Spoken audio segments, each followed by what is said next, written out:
1주택자, 무주택자, 다주택자 이런 분들한테 각각 유효한 대출 형태나 방법 이런 게 네. 어떤 게 있을까요? 그러니까 이제 차주별로 좀 전략을 따로 짜셔야 되는데요. 첫 번째 이제 무주택자 같은 경우에는 말씀드린 대로 정책자금 대출을 받아서 내 집 마련을 할 건지 아니면 은행 재원 대출을 받아서 내 집 마련을 할 건지를 크게 구분을 하셔야 돼요. 그럼 정책자금 대출에는 뭐가 있느냐? 여러분들 잘 알고 계시는 디딤돌 대출이라든지 또는 신생아 특례 대출이라든지 보금자리론 대출이 있습니다. 이 세 가지의 또 특징에 대해서도 내가 어떠한 조건의 차주라서 가장 유리한지를 세부 사항을 좀 살펴보시는 게 좋아요. 예를 들어서 내가 신생아가 있다. 신생아가 출생이 되어서 내가 이 신생아 특례 자금 대출을 활용할 수가 있다라고 하면 최대 주택가격 9억 원을 DTI 범위 내에서 5억 원까지 대출을 활용을 할 수가 있거든요. 근데 그 대출 금리 자체가 1, 2%대입니다. 네. 그러니까 지금 은행의 주택담보대출 금리가 4%대 초반인데 반 이상 저렴하게 된 거죠. 평범한 은행 재원 대출을 받아서 내 집 마련을 하겠다라고 하시는 분들도 내가 내 집 마련을 어느 지역에 어떻게 하는지에 따라서도 대출이 다 달라지게 됩니다. 이 무주택자 중에서도 종류가 좀 있어요.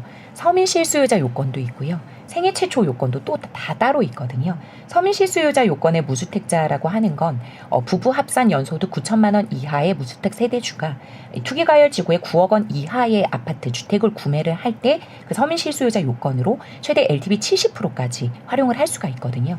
지금 규제 지역 같은 경우에는 무주택자가 아까 LTV 50%까지만 활용을 할 수가 있었잖아요. 근데 이제 서민 실수요자 같은 경우에는 규제 지역에서도 LTV 70%까지 9억 원 이하의 집으로 이제 매매를 할 때 사용을 할 수가 있는 거고, 이 서민 실수요자보다 좀 더 좋은 조건이 생애 최초 주택 구매자에 대한 대출이 좀 좋습니다.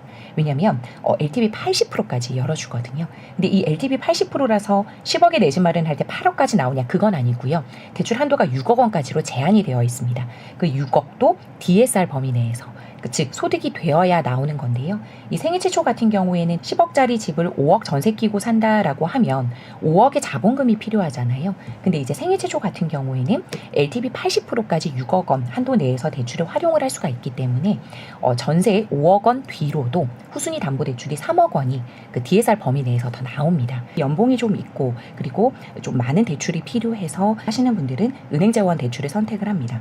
그 이유는 정책자금 대출이 저금리이고 DTI만 보기 때문에 DSR보다 많은 한도를 가져갈 수는 있지만 그 대출 한도 금액도 이제 정해져 있고요. 차주 조건도 조금 까다로워요. 뭐 연봉이라든지 주택 가격이라든지 이런 게 다 정해져 있기 때문에, 그리고 무엇보다 추가 매수 금지 약정서가 붙습니다. 그 말은 즉슨 정책자금 대출을 받고는 추가로 주택 투자를 못한다라는 거거든요. 그렇기 때문에 내가 내 집 마련을 하고 그냥 임차 포지션에 있겠다 하시는 분들은 정책자금 대출을 알아보셔도 좋은데, 앞으로 어떻게 집을 갈아타기를 할 때 좀 자유롭겠다, 그러고 싶다라고 하시는 분들은 은행 재원 대출로 내 집 마련을 하시는 게 이 추가 매수 금지 약정에 걸리지 않는 방법이다, 이렇게 보시면 될 것 같습니다. 1주택자 같은 경우에도 내가 내 집을 처분하고 갈아타기를 할 때 1주택자가 받을 수 있는 대출 같은 경우에는 처분이 된다라는 조건이면 무주택자 기준으로 나갈 수가 있고요. 아니면 처분이 안 되면 다주택자 포지션으로 가는 거겠죠.